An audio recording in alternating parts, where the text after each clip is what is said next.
మత్తయి గారు రాసిన సువార్త 6వ అధ్యాయము 9-10 వచనాలు ఈ దినము మన యొక్క ధ్యానాంశమై ఉంటూ ఉన్నది. ఈ దినము మన యొక్క ధ్యానాంశమే ప్రభువు ప్రార్థన. ఏమై ఉన్నది? ప్రభువు ప్రార్థన. చాలామంది ఈ ప్రార్థననే పరలోక ప్రార్థన చేసుకుందాం అని అంటారు. ఏమంటారు? పరలోక ప్రార్థన చేసుకుందాం అంటారు. అది పరలోక ప్రార్థన కాదు, కానీ ప్రభువు మరి నేర్పిన ప్రార్థన. శిష్యులైన వారు ప్రభువారిని ఒక మాట అడిగారు. లూకాసు వార్త 11వ అధ్యాయము 1వ వచనంలో మనం చూస్తే, అయ్యా, యోహాను శిష్యులు మరి యోహాను గారు తన శిష్యులకు ప్రార్థన నేర్పారు. ఆయన ఒక చోట ప్రార్థన చేయించుండగా దానిని చాలించిన తర్వాత ఆయన శిష్యులలో ఒకడు, ప్రభువా, యోహాను తన శిష్యులకు నేర్పినట్లు మాకు ప్రార్థన చేయ నేర్పమని అడిగారు. అప్పుడు ప్రభువారు ఈ ప్రార్థన నేర్పారు. కావాలంటే వచ్చిన తర్వాత వచ్చిన కూడా చదివితే ఉంటుంది. కావున ఆయన మీరు ప్రార్థన చేయనప్పుడు నీ నామము పరిశుద్ధ పరచబడును గాక. ఈ ప్రార్థన ప్రభువారు నేర్పినట్లుగా మనము గ్రహించగలం. ఇది ఏ ప్రార్థన? ప్రభువు నేర్పిన ప్రార్థన శిష్యులకి. పరలోక ప్రార్థన కాదు. ప్రభు భూలోకములో ఉన్నాడు. భూలోకములోనే ప్రభు శిష్యులకు ప్రార్థన నేర్పారు. చాలామంది ఇది ఏమంటారు తెలియక పరలోక ప్రార్థన చేసుకుందాం అని అంటారు. ఎక్కడ ప్రార్థన ఇది? ప్రభు భూలోకములో శిష్యులకు నేర్పిన ప్రార్థన. ఏ ప్రార్థన కాదు? మాట్లాడట్లేదు. పరలోక ప్రార్థన కాదు. కాబట్టి ఇది ఏమనాలి? ప్రభువు ప్రార్థన లేదా ప్రభువు నేర్పిన ప్రార్థన. అందుకనే ప్రభువు నేర్పిన ప్రార్థన చేసుకుందాం అని అంటారు. ఇది బైబిల్ మిషన్ వారి వాడుక. బైబిల్లో ఉన్న మాటే బైబిల్ మిషన్ ప్రస్తావిస్తుంది. బైబిల్లో లేని ఎక్స్ట్రా మాటలు బైబిల్ మిషన్ చెప్పదు. మరి ఇందులో ఉందా లేదా? ప్రభువు శిష్యులకు నేర్పిన ప్రార్థన. కాబట్టి మనం ఏమనాలి? ప్రభువు నేర్పిన ప్రార్థన. అప్పుడు వారు శిష్యులైతే ఇప్పుడు మనం అందరం ఆయన పిల్లలము, ఆయన వాక్యం వినగోరుచున్న వారము, ఆయన వాక్యానుసారముగా నడుచున్న వారము. కాబట్టి ఇప్పుడు మనం కూడా ఎవరమే? ఆయన పిల్లలమే. ఎవరైతే ఆయన వాక్యం విని దాని ప్రకారం నడుచుకుంటారో ఆయన తల్లియు సహోదరులు శిష్యులు కూడా. మార్క్స్ వార్త 16వ అధ్యాయము మరి 15వ వచనంలో ప్రభు ఏమన్నారు? మీరు సర్వ సృష్టికి వెళ్ళి సువార్త సర్వలోకములకు మరియు మీరు సర్వలోకమునకు వెళ్ళి సర్వ సృష్టికి సువార్తను ప్రకటించుడి. ఇది శిష్యులతో చెప్పిన మాటే కాదు, కానీ అందరితో చెప్పిన మాట. అప్పుడు వారు శిష్యులు. ప్రభువు మాట చొప్పున చేసే ప్రతి వారు కూడా ఎవరో ఆయనకి శిష్యులే. అందుకనే ప్రభు ఒక చోట ఒక ఇంట్లో ఉన్నప్పుడు మరి ప్రభు తల్లి ఆయన సహోదరులు వచ్చారంట. అప్పుడు కొంతమంది వచ్చాయా, నీ తల్లియు నీ సహోదరులు వచ్చారు నీ కొరకన్నప్పుడు ప్రభు ఏమన్నారు తెలుసా? ఎవరు నా తల్లి, ఎవరు నా సహోదరులు? దేవుని వాక్యము విని దాని చొప్పున చేయువారు నా తల్లియు నా సహోదరులు అని అన్నారు. కాబట్టి ఎవరంట? ఆయన వాక్యం విని దాని ప్రకారము చేయువారే ఎవరికంట? ప్రభువుకి తల్లియు సహోదరులు. కాబట్టి ప్రియమైన వాళ్ళారా, దేవుని వాక్యం వినివారు ధన్యులు, దాన్ని గైకొని వారు ధన్యులని ప్రకటన పుస్తకము తెలియజేస్తూ ఉన్నది. ప్రకటన గ్రంథం 1వ అధ్యాయం 3వ వచనంలో మనం చూస్తే అక్కడ రాయబడిన మాట, ఈ ప్రవచన వాక్యములు చదువువాడును వాటిని విని ఇందులో రాయబడిన సంగతులను గైకొని వారును. చదివేవారు, వినేవారు, గైకొనేవారు ఎవరంట? ధన్యులు. కాబట్టి మనము చదువుతున్నామా రోజు వాక్యము? ఎంతమంది వాక్యం వినుచున్నారు? ఎంతమంది వాక్యం గైకుంటున్నారు? ప్రశ్న వేసుకోవాలి.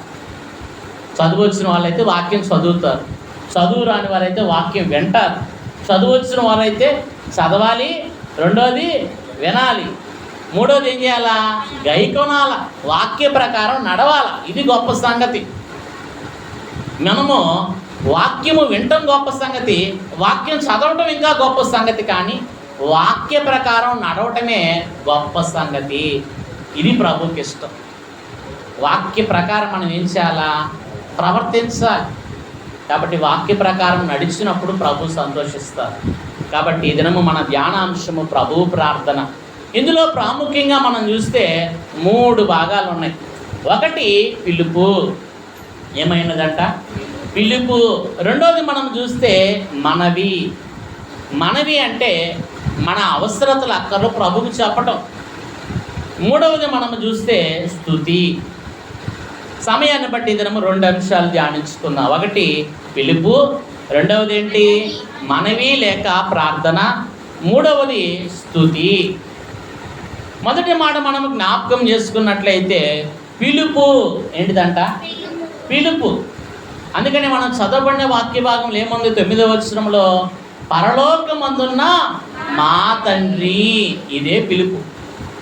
పరలోకమందున్న మా తండ్రి. ప్రియులారా, మా తండ్రి అని పిలుస్తున్నాం అంటే ప్రభు మనల్ని లేదా తన సంఘమును పరలోకమునకు తీసుకొని వచ్చినట్లుగా ఆయన్ని మనం ఏమని పిలుస్తున్నాం?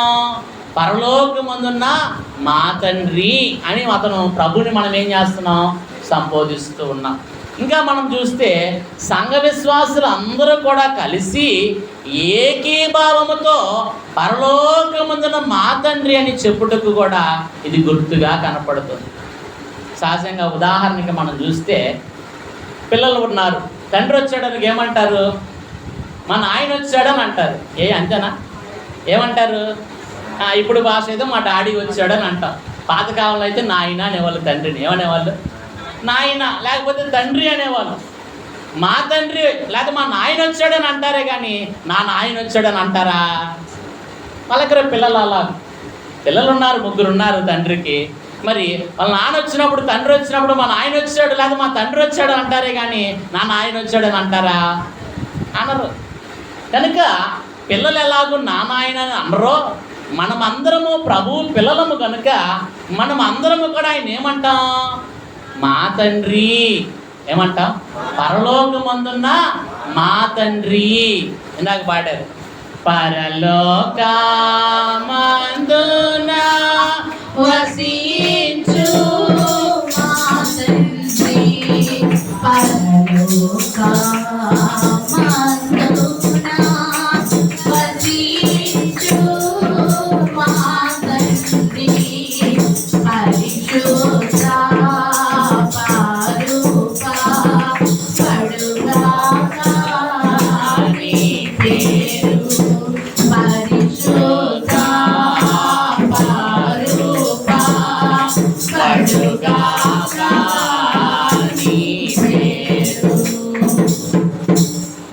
తండ్రి అను మాటలో వరస కనపడుతుంది. మనం ఆయన పిల్లలము అని. దేవుడు సృష్టిని బట్టి ఆయన అందరికీ తండ్రి. దేన్ని బట్టి అంట? సృష్టిని బట్టి దేవుడు అందరికీ తండ్రి. ఆయన ఎవరు? సృష్టికర్త.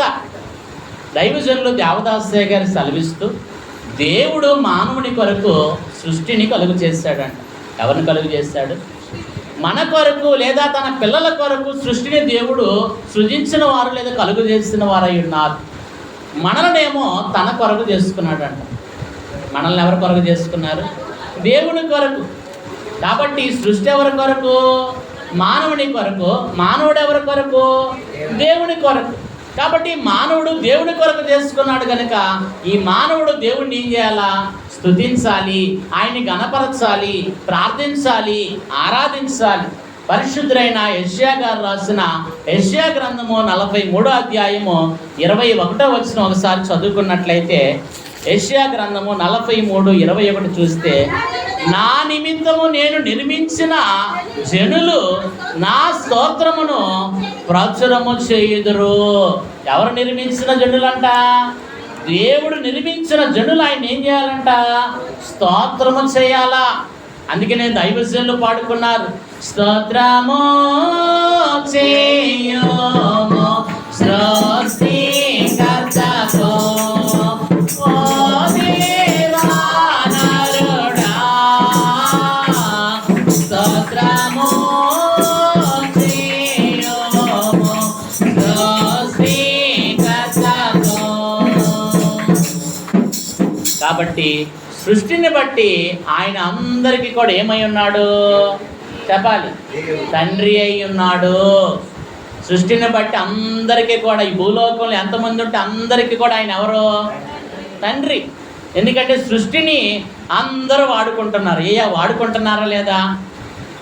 మనం అందరం ఎక్కడ నివాసం చేస్తున్నాం? భూమి మీద. భూమి ఎవరిది? భూమి యెహోవా దానము. ఎవరిదంట భూమి? యెహోవా దానము. భూమి ఆయనదైతే మనం అందరం ఆయన పిల్లలం కనుక మన కొరకే భూమి. ఆకాశం ఎవరిది? దేవునిది. ఆకాశములు దేవుని మహిమను వివరించుచున్నవి లేదా ప్రచురించుచున్నవి. కాబట్టి ఆకాశం ఎవరిది? దేవుడిదే. కాబట్టి ఆకాశం ఆయనదే, భూమి ఆయనదే. సముద్రం ఎవరిది? ఆయనదే. కనుక సముద్రం ఆయనకి లోబడింది. ఆయన లేచి గాలిని సముద్రమును గద్దెంపగా సముద్రము మిక్కిలి నిమ్మలమాయను. సముద్రం కూడా ఆయనకి లోబడుతుందంటే సముద్రం కూడా ఎవరిది? ఆయనదే. మరి చుక్కలు ఎవరివి? ఆయనయే. ఆయన మరి నక్షత్రములు కలుగు చేసినవాడు. కాబట్టి ప్రత్యేకమైన నక్షత్రాలు ఉన్నాయి, వాటిని కలుగు చేసింది ఎవరు? దేవుడే. అందుకని యోబు గ్రంథములో భూమికి పునాది వేసినప్పుడు నీవు ఎక్కడ ఉండివి? యోబు గ్రంథంలో మాట్లాడ. కాబట్టి భూమికి పునాది వేసినప్పుడంట ఉదయ నక్షత్రములు ఏకీభవించి గొప్పగా పాటలు పాడుచు దేవుని సంతోషముతో స్తుతించారంట. కాబట్టి ప్రియమైన వాళ్ళారా, అన్నీ ఆయనవే. సృష్టికర్త ఎవరు? తండ్రి. కాబట్టి సృష్టిని బట్టి అందరికీ తండ్రి ఎవరు? ఆయనే. అంటే ఈ భూప్రపంచములో సృష్టిని ఎంతమంది వాడుకుంటున్నారో వారందరికీ కూడా తండ్రి ఎవరు? దేవుడే. కాబట్టి సృష్టిని బట్టి ఆయన అందరికీ కూడా ఎవరో? తండ్రి. కాబట్టి విశ్వాసులమైన మనం ఆయన పిల్లలము కనుక, ఆయన మన తండ్రి కనుక మనము పరలోకము వరకు వెళ్ళి తండ్రిని పిలుచుచున్నట్లుగా ఈ పిలుపు ఉంటుంది. ఏమనుంది? పరలోకమందున్న మా తండ్రి. ఏమని పిలుస్తున్నామంట? పరలోకమందున్న మా తండ్రి. చాలామంది నోటితో చెప్తారు కానీ హృదయపూర్వకంగా రాదు. అందుకని యెషయా భక్తుడు అంటారు, మీరు నన్ను పెదవులతో గణపరుచుదురు కానీ మీ హృదయము నాకు దూరముగా ఉన్నది. ఏం చేస్తారంట? పెదవులతో గణపరుస్తారంట కానీ హృదయపూర్వకంగా ఏం చేయరు? గణపరచరు.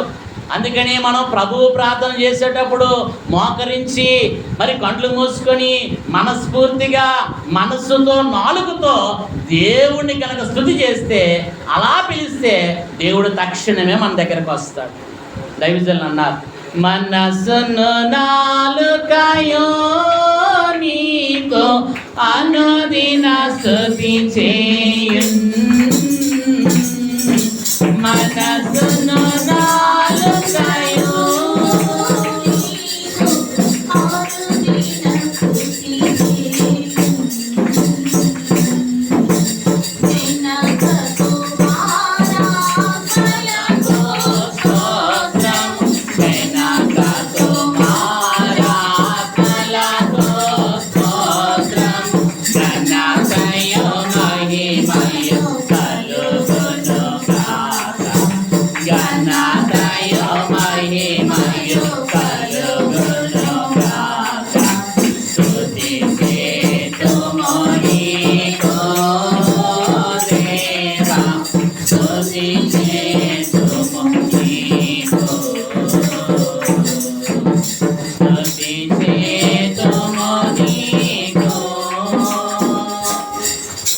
కాబట్టి మనం ఆయన పిల్లలము గనుక ప్రభువు నమ్మటాన్ని బట్టి ఆయనకి మనం పిల్లలము, విశ్వాసులము.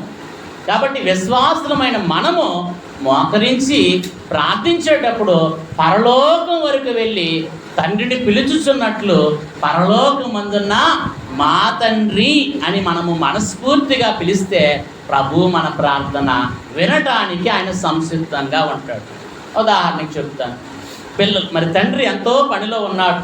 తండ్రి చాలా మరి ముమ్మరమైన పనిలో ఉన్నప్పుడు పిల్లలు వెళ్ళి ముద్దుగా తండ్రి డాడీ డాడీ డాడీ అని ప్రేమగా పిలిచినప్పుడు తండ్రి ఎంత పనిలో ఉన్నా కానీ ఆ పని పక్కన పెట్టి ఏం చేస్తాడు? ఈ బిడ్డ ఏం చెప్తుందో మరి నా కొరకు వచ్చింది ప్రేమగా పిలుస్తుందని చెప్పి తన పని ఆపి మనకి ఏం చేస్తాడు? బిడ్డ వైపు చూస్తాడు. ఏం చెప్తుందా, ఎందుకు పిలుస్తుందా అని. అవునా కాదా? కాబట్టి ఇంకా చిన్నపిల్లలు అనుకో ఎత్తుకొని తండ్రి ఏంటి అని చెప్పి ముద్దుగా అడుగుతాడు అడగరా? నిజమే. బిడ్డల ప్రేమను బట్టి ఈ లోకపు తండ్రే తన పని పక్కన పెట్టి ఎలాగో బిడ్డలు ఏం చెప్తున్నారా, ఏం అడగటానికి వచ్చారని చెప్పి వారి వైపు చూస్తూ పరామర్శిస్తే, పరలోకపు తండ్రి తన పిల్లలైన వారు తన విశ్వాసులు ఏం అడుగుతున్నారో ప్రేమగా నువ్వు పిలిస్తే హృదయపూర్వకంగా ప్రభు నీ పిలుపుని బట్టి ప్రభు నీ వైపుకి వస్తాడా రాడా? వస్తాడు. జయము కీర్తనలు జయ శబ్దముతో జయముగా పాడండి, జయము జయమాయనులెండి, జయమే క్రీస్తుని చరిత్ర ఎంతట, జయమే మరణమునా కూడా, జయమే నిత్యమును సాధ్విలా. కాబట్టి మనం ప్రభువుని పిలిచేటప్పుడు మోకరించాలి, రెండు చేతులు జోడించాలి, కళ్ళు మూసుకొని మనస్ఫూర్తిగా మనస్సుతో నాలుగుతో తండ్రిని పిలవాలి. రెండు ఏకమవ్వాలి. అర్థమవుతుందా? నోటితోనే పిలిచారనుకో ఎక్కడ దాకా వెళ్ళదా పిలుపు? పరలోకం దాకా వెళ్ళదన్నమాట. నీవు హృదయపూర్వకముగా మనస్సుతో నోటితో కలిసి ప్రభువుని కనుక పిలిస్తే ఖచ్చితంగా ప్రభువు నీ కొరకు ఆయన వచ్చేస్తాడు. ఎక్కడ ఇద్దరు ముగ్గురు నామమున కూడి ప్రార్థన చేయుదురో వారి మధ్యకు నేను దిగి వస్తాను, వారి మధ్య నేను ఉన్నాను అని అన్నాడు. కాబట్టి మనం ఎలా ప్రార్థన చేస్తున్నాం? మన పిలుపు ఎలాగుంటుంది? మన పిలుపు ఎలాగుంటుంది? లోకంలో సామెత వాడతారు, నోరు మంచిదైతే బాగా చెప్తారు. ఇది రెఫరెన్స్లు చెప్పట్లే కానీ సామెతలు బాగా వచ్చి, నోరు మంచిదైతే. నేను అంటాను, మీ నోరు మంచిదైతే మీ ఊరు వారందరూ మీకు మంచివారే, వారు నిన్ను ప్రేమిస్తారు, నీవు వారిని ప్రేమిస్తావు. నేను అడుగుతున్నా, నీవు మరి పిలుపు బాగుంటే ఇతరులు నిన్ను ప్రేమిస్తారు, అవునా కాదా? ఒక అధికారి వచ్చాడు, గౌరవపూర్వకంగా వారిని కనుక పిలిచామనుకో ఖచ్చితంగా వారు రెస్పాన్స్ అవుతారు. ఏంటి మీ అవసరత ఏంటి, మీ అక్కరేంటని వారు మన పని గురించి పట్టించుకుంటారు. అదే నీ పిలుపు బాగలేదనుకో వారు ఆగుతారా? నీ మనవి వింటారా? నేను అంటున్నాను, పరలోకపు తండ్రిని కూడా నీవు పిలిచే విధానము ఎలాగున్నది? ప్రేమపూర్వకముగా హృదయపూర్వకముగా నీవు పిలిస్తే ప్రభువు నిన్ను దాటిపోతాడా? బైబిల్ గ్రంథములో తీమయ్య అనే గుడ్డివాడు ఉన్నాడు.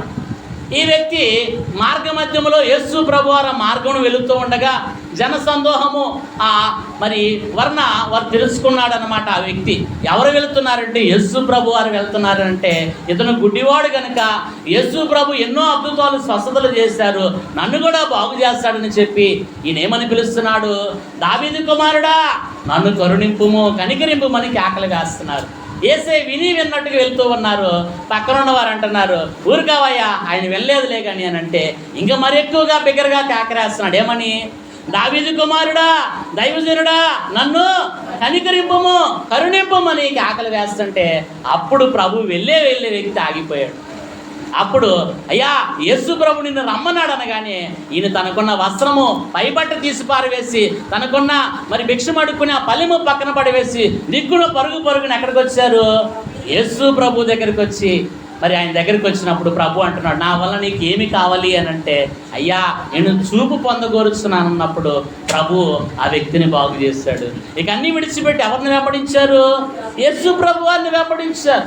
నేను అంటున్నాను, ఈ తీమయ్య యొక్క పిలుపు ఎవరికి నచ్చింది? ప్రభువుకి నచ్చింది. కాబట్టి వెళ్ళే అతను కూడా ఆగి మరి ఎవరిని పిలిచారు? ఈ గుడ్డివాడిని పిలిచి అతని యొక్క మరి అవసరత ఏంటో కనుక్కొని అతని మనవి విని అతనికి చూపు ఏం చేశాడు? ప్రసాదించాడు. నేను అడుగుతున్నా, నీవు పిలిచే విధానము కరెక్ట్గా ఉంటే, హృదయముతో మనస్సుతో నోటితో ప్రభువుని పిలిస్తే ప్రభువు నీ మనవి వింటాడా వినడా? మాట్లాడలేదు, వింటాడు ఖచ్చితంగా. కాబట్టి నీవు పిలిచే పిలుపు ఎలాగున్నది?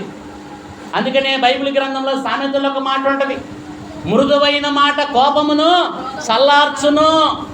నువ్వు గనక మృదువుగా మాట్లాడితే కోపంతో వచ్చినాడు కూడా చల్లబడిపోతాడు.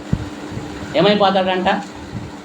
చూడండి, ఒకరు కోపంతో వచ్చారనుకోండి, వాళ్ళు ఒక మాట అన్నారని నువ్వు 4 మాటలు కలిపి అన్నావు అనుకో ఏమవుద్ది?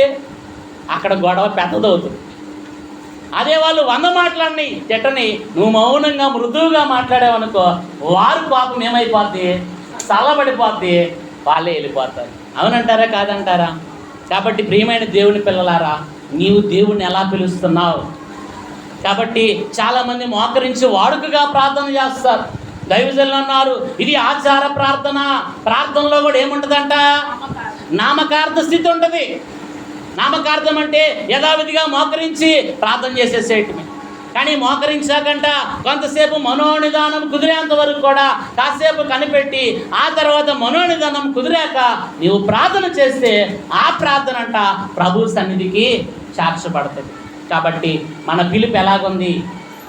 నీవు ఇతరులను ఎలా పిలుస్తున్నా, నీ తోటి వారిని ఎలా గౌరవిస్తున్నా? ఇలా గౌరవించే అలవాటు నీకు ఉందనుకో, ఖచ్చితంగా నీవు ప్రభువుని కూడా ఏం చేస్తున్నట్టు? గౌరవిస్తున్నట్టు. కాబట్టి నువ్వు మోకరించి కళ్ళు మూసుకొని 2 చేతులు జోడించి మనస్సు నాలుక 2 కలవాలంట. ఏమవ్వాలంటండి?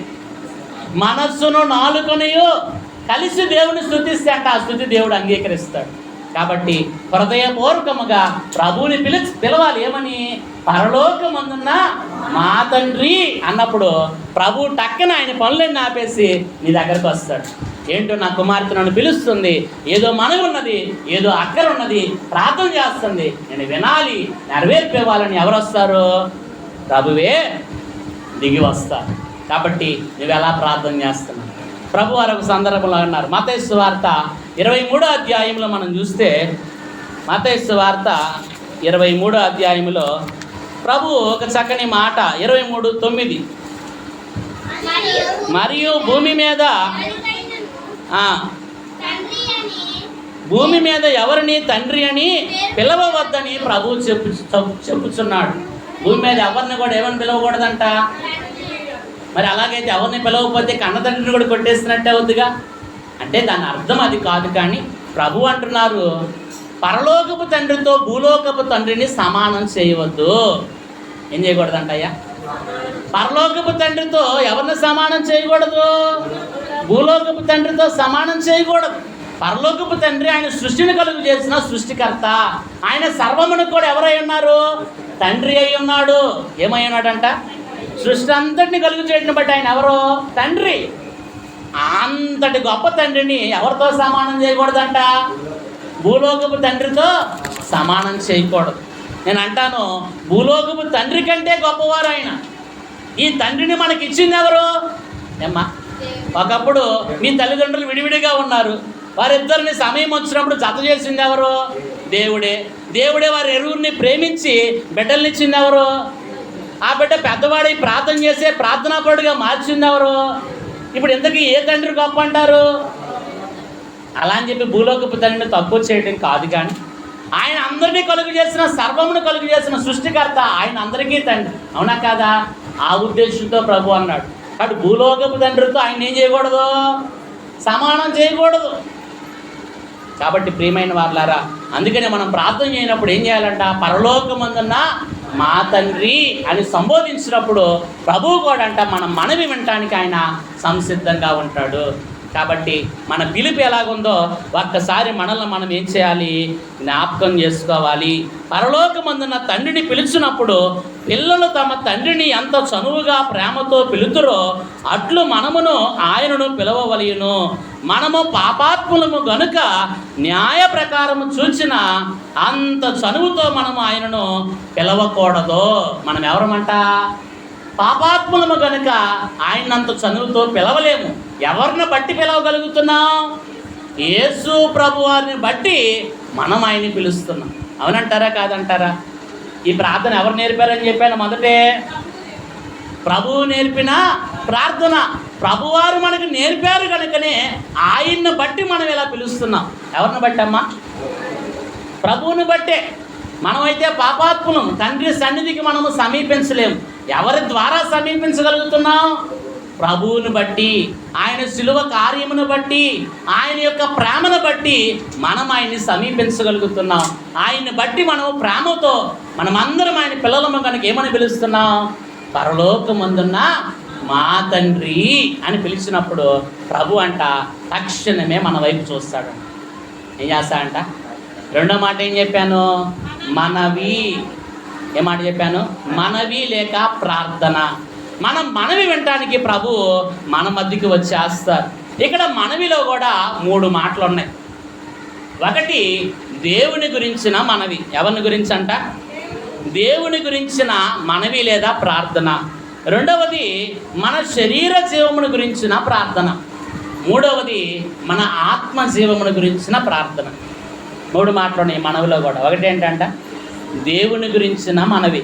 రెండవది మన శరీర జీవితమును గురించిన మనవి. మూడవది మన ఆత్మ జీవమును గురించిన మనవి. ఈ మనవిలో 3 మనవులు ఉన్నాయి. ఒకటి మనం చూస్తే దేవుని గురించిన మనవి అనగా నీ నామము పరిశుద్ధ పరచబడును గాక. ఏంటిదంట? ఈ మనవిలో కూడా దేవుని గురించి మనలో 3 భాగాలు ఉన్నాయి. మళ్ళీ జాగ్రత్తగా వినండి. ఒకటి ఏం చెప్పాను? ప్రభు నేర్పిన ప్రార్థన 3 భాగాలు చెప్తారా? మొదటి ఏంటి? పిలుపు. రెండవది ఏంటి? మనవి. మూడవది ఏంటి? స్తుతి. అలాగే ఇప్పుడు పిలుపు అయిపోయింది. రెండవది మనవి. మనవిలో కూడా ఎన్ని ఉన్నాయి? 3 మనవులు ఉన్నాయి. ఒకటి దేవుని గురించిన మనవి, రెండవది మన శరీర జీవనము గురించిన మనవి, మూడవది మన ఆత్మ జీవమును గురించిన మనవి. ఈ దేవుని గురించిన మనవులో కూడా 3 భాగాలు ఉన్నాయి. ఒకటి ఏంటంటే నీ నామము పరిశుద్ధ పరచబడును గాక. రెండవది నీ రాజ్యము వచ్చుగాక.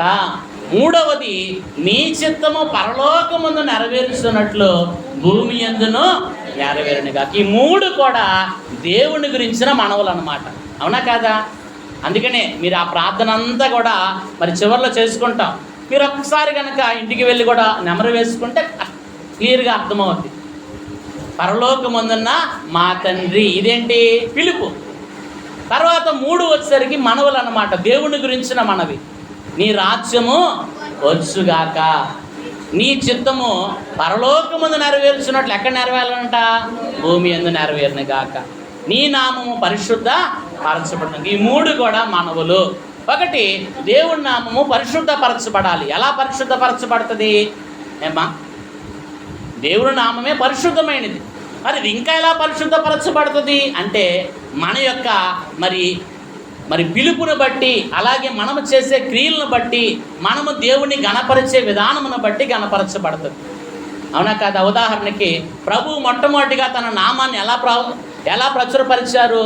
నేను అబ్రహాము దేవుడను, ఇస్సాకు దేవుడను, యాకోబు దేవుడునని చెప్పి అబ్రహాము గారికి లేదా నాటి కాలం వారికి దేవుడు ప్రత్యక్షపరుచుకున్నాడు. అవునా కాదా?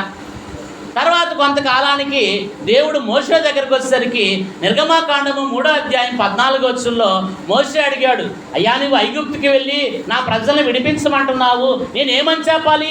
ఎవరు పంపించారని చెప్తే అడిగితే నేనేం చెప్పాలి అని అంటే ప్రభు ఏమన్నాడు? నేను ఉన్నవాడను అనువాడనై ఉన్నానని చెప్పు మోషే అన్నాడు. ఎవరంట? ఉన్నవాడను అనువాడను. ఉన్నాడు కాబట్టే మన ప్రార్థన వింటాడు. ఆయన సజీవుడు. అనువాడు అంటే ఆయన మాట్లాడేవాడు. మన ప్రార్థనకి ఆమెన్ అని చెప్పేవాడు ఎవరో? ప్రభు. కాబట్టి మొదట అబ్రహాము, ఇస్సాకు, యాకోబుల దేవుడుగా ప్రత్యక్షమయ్యారు. తర్వాత మోషే గారి కాలంలో నేను ఉన్నవాడను అనువాడనని ప్రత్యక్షమయ్యారు. ఆ తర్వాత యేసు నామధారిగా ఈ భూలోకంలో జన్మించడాన్ని బట్టి యేసు నామము, యేసు క్రీస్తుని నామముగా దేవుడు బయలుపడ్డాడు. ఎలాగో మత్తయి సువార్త 1వ అధ్యాయం 21వ వచనంలో మనం చూస్తే అక్కడ దేవదూత చెప్తూ ఉన్నది యోసేపు గారితో, ఆమె యొక్క కుమారుని కనును తన ప్రజలను వారి పాపముల నుండి ఆయనే రక్షించును గనుక ఆయనకు యేసు అని పేరు పెట్టవలెను. చూడండి, యేసు అని పేరు పెట్టుదురని మరి దూత సెలవిస్తూ ఉంది. యేసు ఎక్కడి నుంచి వచ్చిన పేరు? ఇది పరలోకము నుంచి వచ్చిన పేరు. అందుకనే దైవజనులు అన్నారు, యేసు అనే పేరు భూలోక సంబంధమైనది కాదు, విదేశీ సంబంధమైనది కాదు, పరదేశ సంబంధమైనది కాదు, కానీ ఇది పైలోకము నుంచి వచ్చిన నామము, పరలోకము నుంచి వచ్చిన నామము గనుక అన్ని నామముల కంటే పైనామము ఏ నామము? యేసు నామము. అన్ని నామముల కన్నా పైనామము యేసుని నామము.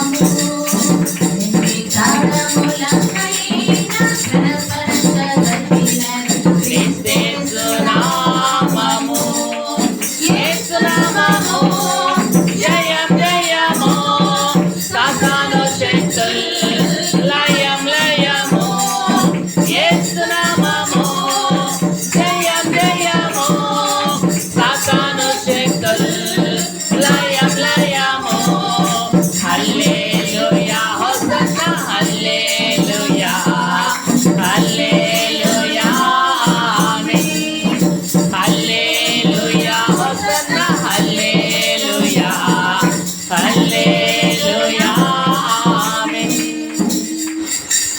కాబట్టి అన్ని నామముల కంటే పైనామం ఏ నామం అంట?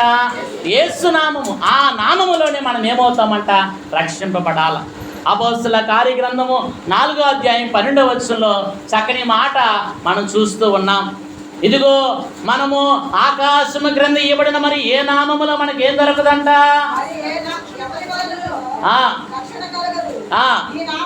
ఈ నామమునే మనకు రక్షణ కలుగునని, రక్షణ కలుగును. కానీ ఆకాశము క్రింద మనుషులలో ఇయ్యబడిన మరి ఏ నామములో రక్షణ మనము పొందలేము. కాబట్టి ఏ నామములో రక్షణ పొందాలి? యేసు నామము. అపోస్తలుల కార్యం 4:12 యేసు నామములోనే మనకేమున్నది? రక్షణ. ఇప్పుడు చెప్పండి, పరలోకము మనల్ని తీసుకువెళ్ళే నామం ఏ నామము? యేసు నామం. యోహాను సువార్త 14వ అధ్యాయం 6వ వచనములో నేనే మార్గమును సత్యమును జీవమును, నా ద్వారా తప్ప ఎవరు కూడా పరలోకమును తండ్రి యొద్దకు ఎక్కి రాలేరు. ఇప్పుడు చెప్పండి, యేసు నామము శక్తి కలిగినదా కాదా? శక్తి కలిగినది. అందుకనే దైవజనులు పాడుకున్నారు 51వ కీర్తన అనుకుంటా. మరి యేసు నామము మరి యేసు నామము కంటే ఏది గొప్ప? ఏది గొప్ప? యేసు నామము కంటే ఏది? యేసు నామము కంటే ఏది గొప్ప? యేసు నామము కంటే ఏది? యేసు నామము కంటే గొప్ప నామము లేదు. కాబట్టి మరి యేసు నామముగా బయలుపడ్డారు. ఆ తర్వాత పత్రికల్లోకి వచ్చేసరికి క్రీస్తు నామము బయలుపడింది. ఏ నామం అంట? క్రీస్తు అనగా అభిషిక్తుడు. రక్షణ కార్యార్థమై భూలోకమునకు తండ్రి చేత అభిషేకింపబడిన కార్యమే క్రీస్తు.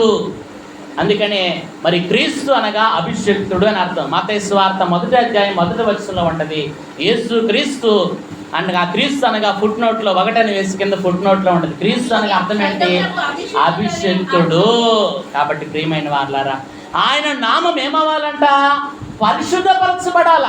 అంటే అబ్రహాము, ఇస్సాకు, యాకోబుల దేవుడిగా ప్రత్యక్షమయ్యారు. మోషే గారి కాలంలో నేను ఉన్నవాడను అనువాడమని ప్రత్యక్షమయ్యారు.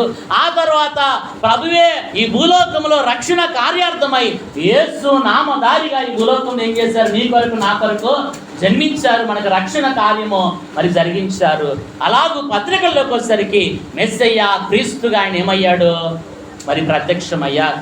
కాబట్టి అందుకనే యూదులకు మరి బలముగా మత్తయి బల్లగుద్ది చెప్పడానికి యూదులకు రాస్తాడు సువార్త మత్తయి గారు. ఏమని రాస్తున్నాడు? ఈయనే మెస్సయ్య క్రీస్తు, ఈయనే మెస్సయ్య అని చెప్పి గుద్ది చూపించాడు. అందుకని యూదుల రాజుగా పుట్టినవాడు ఏమని రాశారు మత్తయి సువార్తలో? యూదుల రాజు. ఎవరంటమ్మా? యేసు రాజు, యేసు రాజు, యేసే రాజు, ఈసా ప్రజాపతి.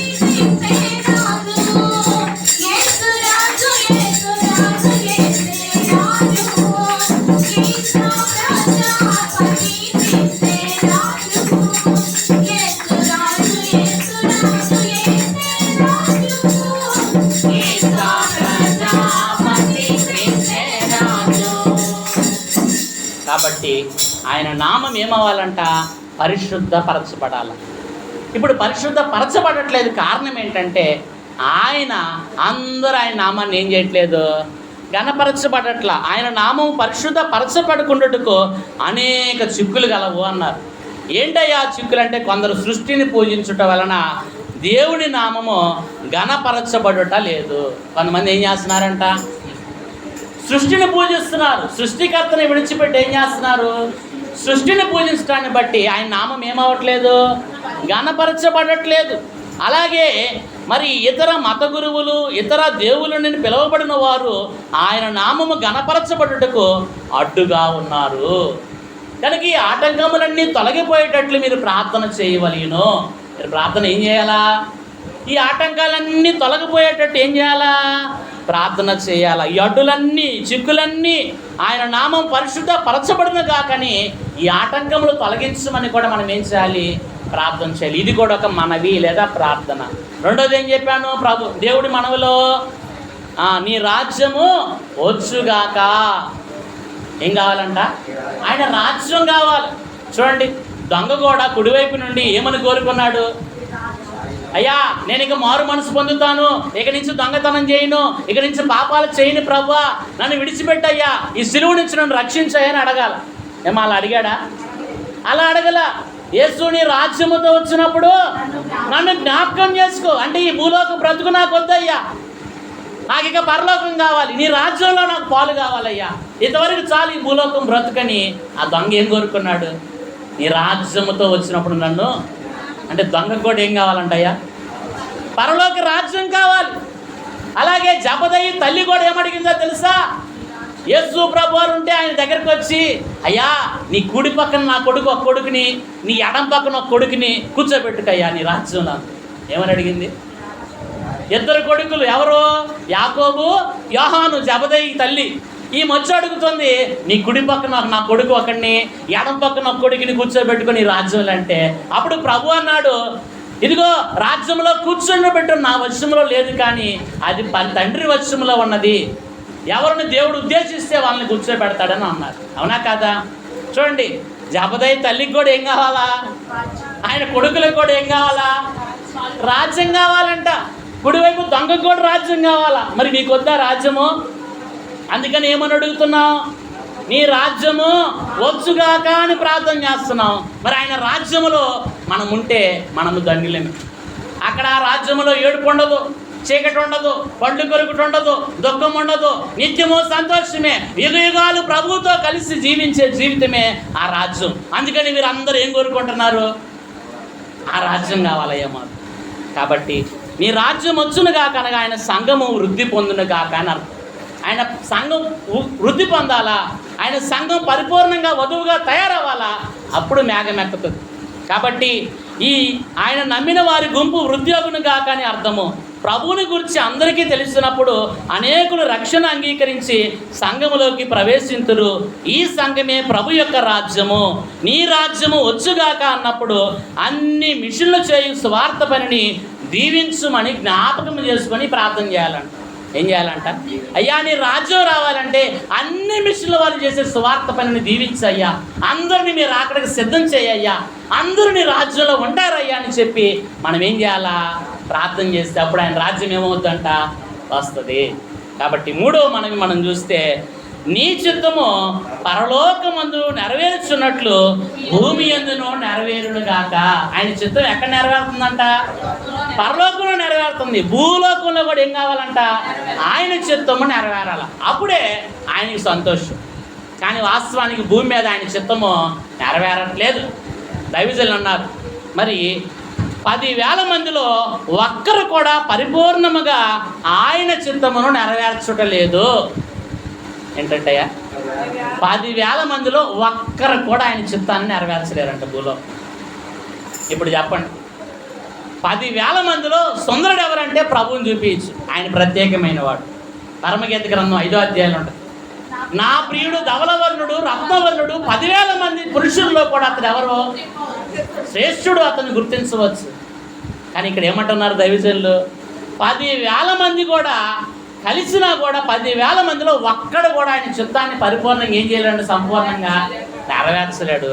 కానీ ఆయన చిత్తం ఎప్పుడు నెరవేరుతుందంటే రేపు 1000 ఏండ్ల పాలనలో అంట ఆయన చిత్తము సంపూర్ణంగా నెరవేరుతుందని అన్నారు.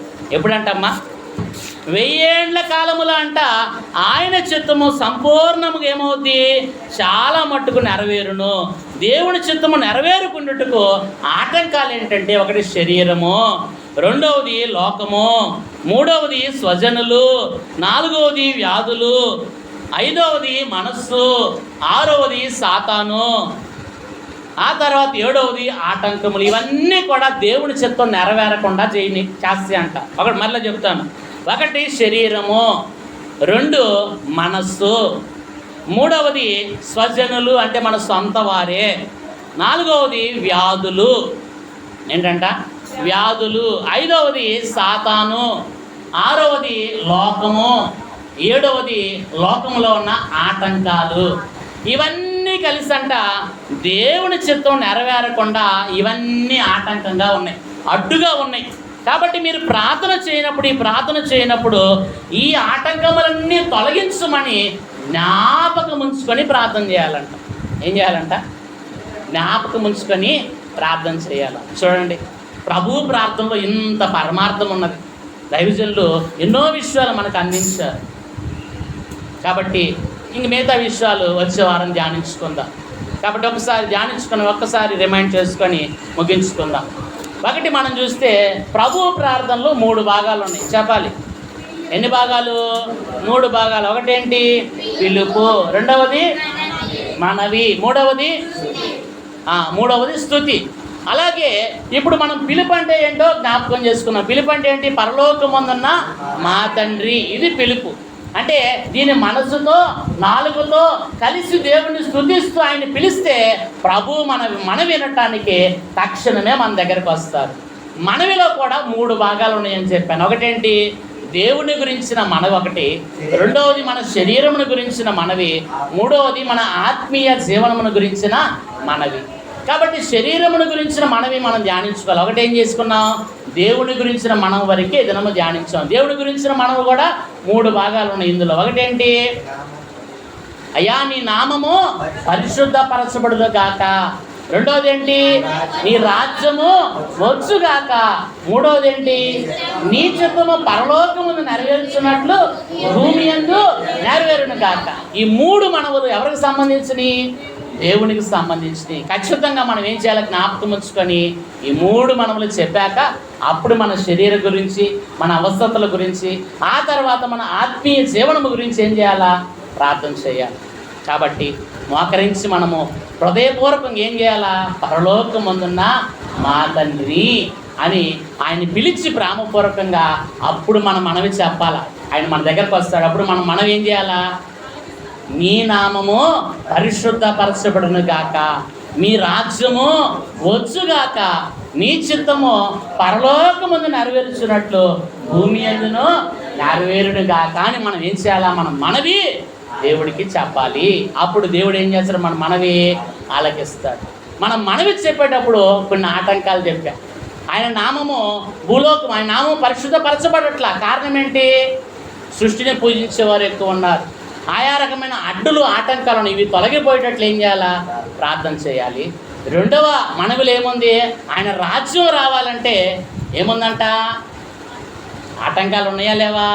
ఆయన రాజ్యం రావాలంటే సంఘం తయారవ్వాలి, సంఘం వృద్ధి పొందాలి, సంఘం మేఘమెక్కాల, సంఘం ఆయన రూపంలోకి మార్చబడాలా. అప్పుడే ఆయన రాజ్యానికి చార్చబడుతుంది. మూడవ మనమేంటి? నీ చిత్తం పరలోకంలో ఎలా నెరవేరుతుందో భూలోకంలో కూడా అలాగే అలా నెరవేరాలంటే 7 ఆటంకాలు ఉన్నాయని చెప్పి. ఒకటి ఏం చెప్పాను? శరీరము, మనస్సు, అలాగే స్వజనులు, వ్యాధులు, మరి సాతాను, లోకము, వ్యాధులు, ఆటంకములు, ఇవన్నీ అడ్డులే. ఇవన్నీ తొలగిపోయేటట్టు కూడా మనం ఏం చేయాలి? మన మనవి ప్రార్థన చేయాలి. అప్పుడు ప్రభు మన మనవి ఏం చేస్తాడు? ఆలకిస్తాడు. అలాగున మరి మన మనవి ఆలకించే దేవుడికి ప్రార్థన చేసి అలాగూ ప్రభు ప్రార్థన బట్టి ప్రభువుని గణపరచగలిగిన స్థితి పరిశుద్ధాత్మ తండ్రి మనకు అనుగ్రహించును గాక. ఆమేన్. పరిశుద్ధమైన తండ్రి మీకు వందనాలు. చెప్పండి, వాక్యం బిడ్డల హృదయాల్లో ముద్రించుము, నూరంతలుగా ఫలింపచేయమని మా మంచి బోధకుడు ప్రార్థనాపరుడైన యేసయ్య పరిశుద్ధ పావన నామమున అడిగి వేడుకొనుచున్నాం మా పరమ తండ్రి.